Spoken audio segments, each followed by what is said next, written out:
एक लड़की जिसकी 5 मार्च 2025 को शादी होती है और शादी में उसकी मुंह दिखाई में लाखों रुपए और ज्वेलरी मिलती है। शादी के कुछ दिन बाद वो अपने मैके परिवार से मिलने के लिए जाती है। जैसे वो अपने परिवार से मिलने के लिए जाती है तो वो अपने परिजनों से ना मिलकर अपने ही गांव में एक पास के घर में जाती है। जो वो घर उसके प्रेमिका था। वो प्रेमिका से मिलती है और उससे गले मिलकर बहुत रोती है और अपने पास जो उसके पास ज्वेलरी और कैश था वो लाकर उसको उसकी गोद में डाल देती है।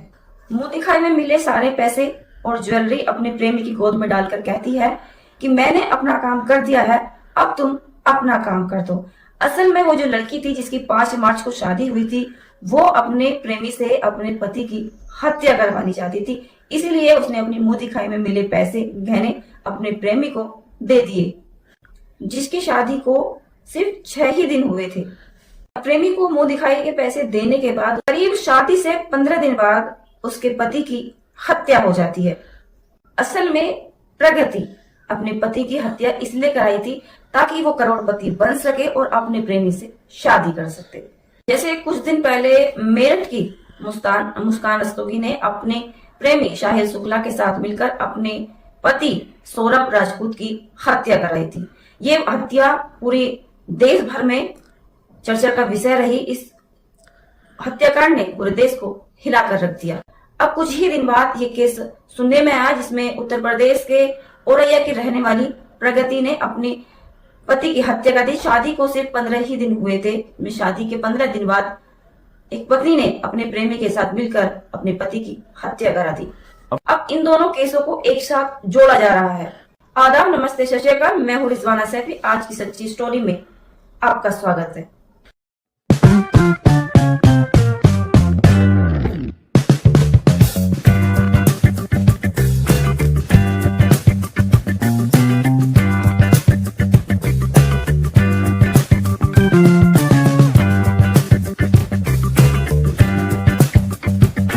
आज की सच्ची घटना मैं आपको सुनाने जा रही हूँ। सच्ची घटना है उत्तर प्रदेश के औरैया की।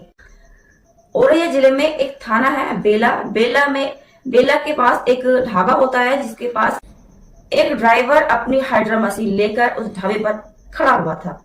अचानक से 2 बाइक सवार उस हाइड्रा मशीन के ड्राइवर के पास आते हैं और उससे कहते हैं कि भाई साहब क्या आप हमारा काम करोगे। इस पर जो ड्राइवर है वो कहते हैं जी बताएं क्या काम है। तो वो बताते हैं कि हमारी जो गाड़ी है वो एक खाई में गिर गई है, उसे निकालना है। जिस पर वो ड्राइवर वो कहता है कि ये तो हमारा काम है।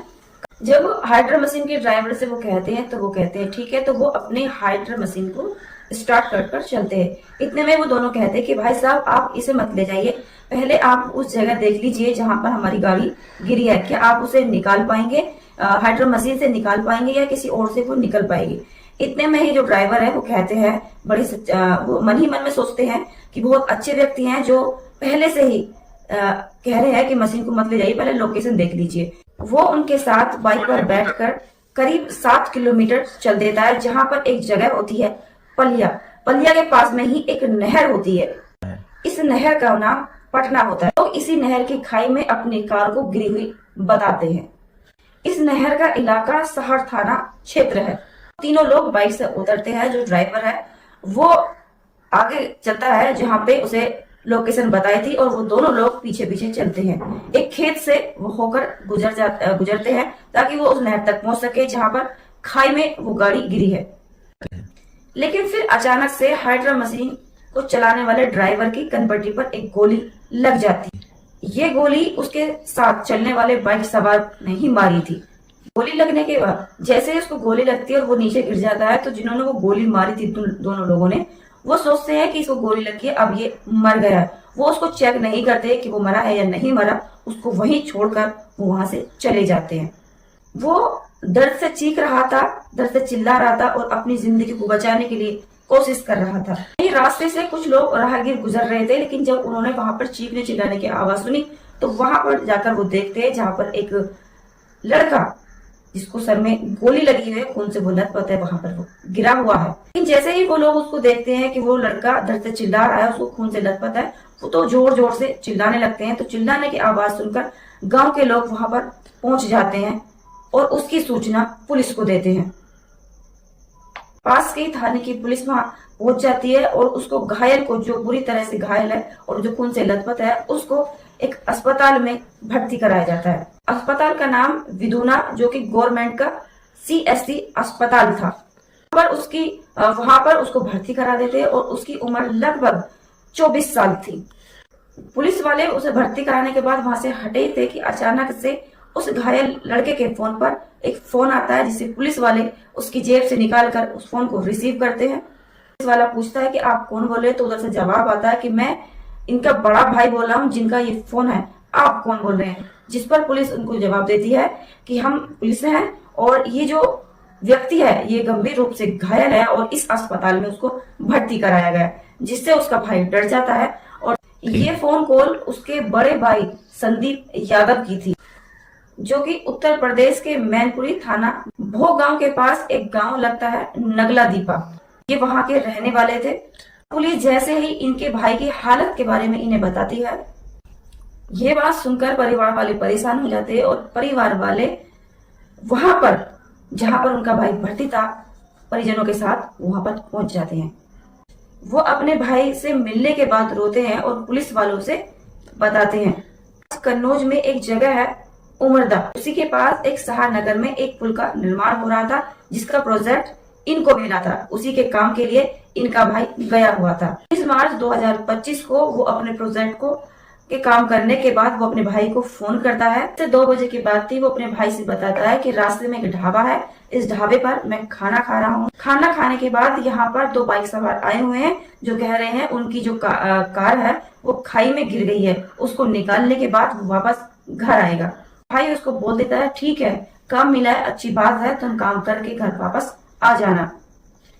अब CSC विधुना अस्पताल वाले उनके परिजनों से कहते हैं कि तुम्हारे मरीज की हालत गंभीर है, तुम इसे दूसरे अस्पताल में ले जाओ। उसको हायर मेडिकल सेंटर में रेफर कर दिया जाता है, क्योंकि उसकी हालत जो है वो बहुत गंभीर है।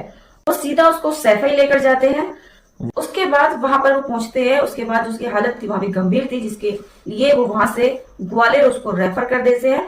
ग्वालियर से वहां भी उसकी हालत गंभीर बताते हैं, ग्वालियर से उसको आगरा रेफर कर देते हैं। आगरा अस्पताल में पहुंचने के बाद अस्पताल वाले कहते हैं कि आपके मरीज की हालत बहुत गंभीर है, इनके बचने के चांस बहुत कम है, आप इन्हें किसी और अस्पताल में ले जाइए।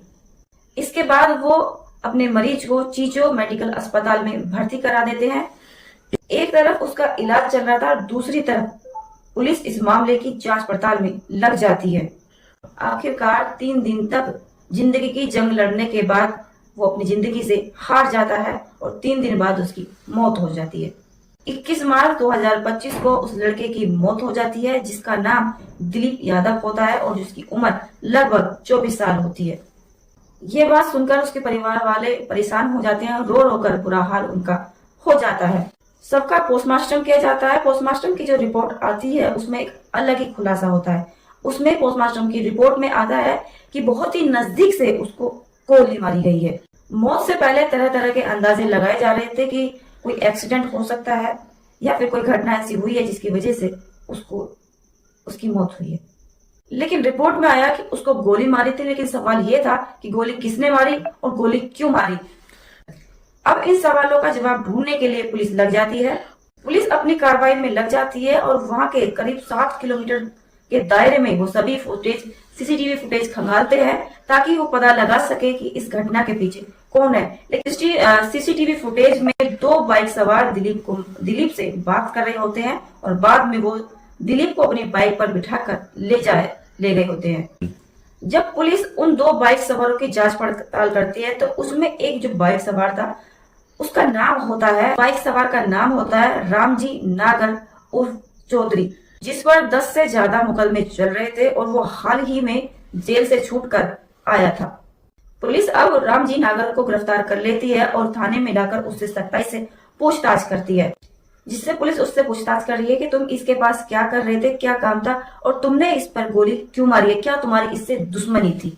पहले तो वो पुलिस को गुमराह करने के लिए इधर से उधर बात करता है, लेकिन जब पुलिस उसको अपना असली रूप दिखाती है और सख्ती से उसे पूछताछ करती है तो वो सारा गुनाह कबूल कर देता है और सारे तोते की तरह वो अपनी बात बता देता है।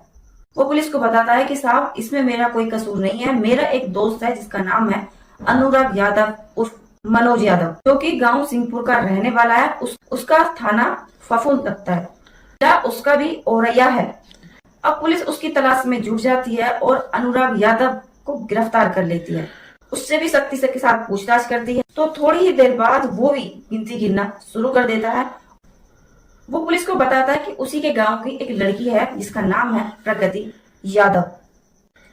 लड़की के घर उसके घर से करीब 500 मीटर की दूरी पर है। अब जैसे ही मृतक के परिवार वालों को उस लड़की के नाम का पता चलता है तो वो कई लोग सुनकर बेहोश होकर गिर जाते हैं, क्योंकि 15 दिन ही पहले उस मृतक की शादी उस लड़की प्रकृति से हुई थी, जो कि 15 दिन पहले उसके घर दुल्हन बनकर वो आई थी। असल में उसकी बहन होती है पारुल यादव, जिसकी दो मैनपुरी के थाना भोगांव नंगला दीपा के संजीव यादव से हुई थी। और कुछ दिन बाद ही प्रगति यादव की शादी की बात शुरू हो जाती है और संदीप यादव के भाई दिलीप यादव से उसकी शादी तय हो जाती है। 5 मार्च 2025 को दिलीप की शादी प्रगति से होती है और 6 मार्च 2025 को दुल्हन अपनी ससुराल आ जाती है। खुशी का माहौल था, खुशी के गीत गाए जा रहे थे, मुंह दिखाई चल रही थी। मुंह दिखाई में ढेरों पैसे और ज्वेलरी आ रही थी, क्योंकि दिलीप यादव जो है वो एक करोड़पति घर से थे। दिलीप यादव के घर पर 20 से ज्यादा हाइड्रो मशीन और कई क्रेने हैं जिनकी कीमत करोड़ों में है। उसकी प्रॉपर्टी की कीमत भी करोड़ों में बताई जाती है। लेकिन ये भी जानकारी मिली है कि संदीप जो है वो उसका सगा भाई नहीं है, वो एक परिवार का उसका भाई है। दिलीप यादव इकलौता लड़का था जिसके पास बहुत सारी संपत्ति थी। अब दिलीप की शादी प्रगति से हो जाती है, लेकिन कोई ये नहीं जानता था कि प्रगति का अफेयर उसी के गांव के एक लड़के अनुराग यादव से चल रहा था। 4 सालों से उन दोनों का प्रेम संबंध था। प्रगति अपने प्रेमी अनुराग यादव से बेपनाह मोहब्बत करती थी और वो उसी से शादी करना चाहती थी। एक बार तो प्रगति यादव अपने हाथ की नस भी अनुराग यादव के लिए काट चुकी थी, लेकिन फिर भी उसके परिवार वाले उन दोनों की शादी के लिए राजी नहीं हुए, क्योंकि अनुराग यादव एक मजदूरी का काम करता था, वो ट्रैक्टर चलाता था। इसीलिए इनके परिवार वालों को यह रिश्ता मंजूर नहीं था। वालों ने अनुराग यादव से शादी करने से साफ इनकार कर दिया था। उन्होंने अपनी बेटी प्रगति यादव की शादी दिलीप यादव से तय कर दी थी। 5 मार्च 2025 को ये शादी की गई। परिवार वालों ने बोला था कि प्रगति तुम अगर दिलीप से शादी करोगी तो तुम खुश रहोगी, क्योंकि दिलीप एक करोड़पति इंसान है। अब प्रगति का रिश्ता दिलीप यादव से तय हो जाता है। जब रिश्ता तय हो जाता है तो जब ये बात अनुराग यादव को पता चलती है तो वो अपनी प्रेमिका प्रगति से पूछता है कि तुम तो कहती थी कि मेरे बिना जी नहीं पाओगी, मेरे बिना रह नहीं पाओगी, तो फिर आज तुम क्यों किसी और से शादी कर रही हो? तुमने तो तमाम मेरे साथ जीने मरने की कसमें खाई थी, तो फिर आज क्यों मुझे तन्हा छोड़कर जा रही हो? प्रगति अपने प्रेमी से कहती है कि परेशान होने की जरूरत नहीं है, मेरे पास एक आइडिया है जिससे हम दोनों एक हो सकते हैं। प्रगति अपने प्रेमी से कहती है कि परेशान होने की जरूरत नहीं है, हमारे पास एक आइडिया है जिससे हम दोनों एक हो सकते हैं। मैं दिलीप से शादी कर लूंगी और शादी के बाद तुम मेरे पति को मार देना, जिससे मैं विधवा हो जाऊंगी। उसके बाद हमारे परिवार वाले मेरी शादी किसी और से करेंगे, लेकिन मैं शादी उससे नहीं करूंगी। और उसके बाद मेरे परिवार के पास सिर्फ एक ऑप्शन बचता है जिससे वो मेरी शादी तुमसे कर देंगे। फिर हम दोनों शादी कर लेंगे और हमारे पास मेरे पास जो दिलीप की प्रॉपर्टी है वो सारी मेरी हो जाएगी, जिससे हम दोनों करोड़पति बन जाएंगे और हम दोनों की शादी हो जाएगी। प्रगति अपने प्रेमी को ये प्लान बताती है तो उसका प्रेमी खुश हो जाता है और वो कह देता है कि तुम शादी कर लो, बाकी की तैयारी मैं कर लूंगा। और वो अपना प्लान तैयार करता है और प्रगति शादी कर लेती है। 5 मार्च 2025 को प्रगति यादव और दिलीप यादव की शादी हो जाती है और 10 मार्च को वो अपने मैके मिलने के लिए अपने परिवार से आती है। और जो मुंह दिखाई में उसको लाखों रुपए मिले थे और ज्वेलरी मिली थी, उन्हें लाकर अपने प्रेमी अनुराग यादव को दे देती है और कहती है कि मैंने अपना काम कर दिया है, तुम अब अपना काम करो। कहती है कि तुम जल्दी से इस काम को निपटाओ और ऐसा करो जैसे इस काम को करने से हम किसी की नजरों में भी ना आए और हम दोनों फिर एक हो जाएं। वो दुल्हन जिसके हाथों की मेहंदी का रंग फीका भी नहीं पड़ा था, वो अपने पति को मारने की प्लानिंग कर रही है। पैसे मिलने के बाद उसका प्रेमी अपने एक दोस्त के पास जाता है और उससे कहता है मुझे एक हिस्ट्री शीटर चाहिए जिससे वो किसी की हत्या कर सके। उसका दोस्त उसे अपने एक दोस्त के पास लेकर जाता है जिसका नाम होता है रामजी लाल नागर। वो अभी अभी ही जेल से छूटकर आया था और उसके ऊपर करीब 10 से ज्यादा मुकदमे चल रहे थे। उससे उसके पति दिलीप की हत्या के लिए उसे तय कर लेते हैं। सारी प्लानिंग व्हाट्सएप कॉल के द्वारा करते हैं जिससे उनके इस अपराध को किसी को भी पता ना चले, क्योंकि व्हाट्सएप कॉल को ट्रैक नहीं किया जा सकता। ऐसे में प्रगति यादव अपने पति दिलीप यादव को कॉल करके पूछती है कि तुम कहाँ पर हो। वो अपनी पत्नी को बताता है कि मैं अभी कन्नौज में हूँ, एक ढाबे के पास खाना खा रहा हूँ, खाना खाकर सीधे घर आऊंगा। इस पर वो पूछता है कि तुम ऐसे क्यों पूछ रहे हो, तो वह जवाब देती है मुझे तुम्हारी बहुत याद आ रही थी, इसीलिए मैं तुमसे पूछ रही हूँ। तुम मुझे अपनी लोकेशन भेज दो और तुम कितनी देर में पहुंचोगे वो मुझे बता दो। दिलीप यादव अपनी पत्नी प्रगति को अपनी लोकेशन भेज देता है और वही लोकेशन प्रगति अपने प्रेमी अनुराग यादव को भेज देती है। अनुराग यादव उस लोकेशन को उस शूटर के पास भेज देता है जिसने उसके पति की हत्या कराने के लिए पैसे तय किए थे। अब वो शूटर बाइक से उसके पति की लोकेशन पे पहुंच जाता है और उसकी कुछ दूर जाने के बाद उसकी हत्या कर देता है। लेकिन कहा जाता है ना कि कोई भी अपराधी कितना भी शातिर क्यों ना हो, पुलिस अगर अपनी ईमानदारी से जांच करने पर आ जाए तो आरोपियों को 7 समंदर पार से भी लेकर आती है। इस घटना को ज्यादा वक्त नहीं हुआ था। 21 मार्च 2025 को उस लड़के की मौत होती है और 24 मार्च 2025 को पुलिस इस घटना का खुलासा करती है। जैसे ही इस घटना का खुलासा होता है ये पूरी कहानी सोशल मीडिया पर वायरल हो जाती है। ठीक उसी तरह जैसे उत्तर प्रदेश के मेरठ की रहने वाली मुस्कान असदुद्दीन ने अपने प्रेमी साहिल के साथ मिलकर अपने पति सौरभ राजपूत की हत्या करी थी। उस ड्रम के ऊपर बहुत सारे मीम भी बन रहे हैं, बहुत सारे लोग तरह तरह की बातें भी कर रहे हैं। अब उस घटना के साथ साथ इस घटना को भी जोड़ दिया गया है। एक लड़की है प्रगति जिसने अपने पति की हत्या किस तरह कराई है। लोगों का कहना है कि ये तो मुस्कान से भी ज्यादा बदतर निकली। वाकई में ये बहुत भयानक बात है कि लोग सोच रहे हैं कि हम शादी करें या ना करें। परिवार वाले खुद को समझाने की कोशिश कर रहे हैं कि आखिर हमारे बच्चे का क्या दोष था जिसने दुनिया में अभी कुछ देखा ही नहीं था। पुलिस आरोपी को गिरफ्तार कर लेती है और उनके खिलाफ चार्जशीट दाखिल करके उन्हें जेल भेज देती है। दोस्तों, इस घटना को सुनाने का उद्देश्य किसी को डराना, धमकाना, किसी के मान सम्मान को ठेस पहुंचाना या किसी की भावनाओं को आहत करना नहीं था। ना ही ऐसा कार्य करने के प्रति किसी को उकसाना था, बल्कि सावधान करना था, सुरक्षित करना था, सेफ करना था। भविष्य में ऐसा कोई कार्य न करे जिसकी वजह से किसी का जीवन समाप्त हो। भविष्य में ऐसा कोई कार्य न करे जिसकी वजह से किसी का जीवन अंधकार में बीते या फिर आपका जीवन अंधकार में बीते। बुरे काम का हमेशा बुरा नतीजा ही होता है।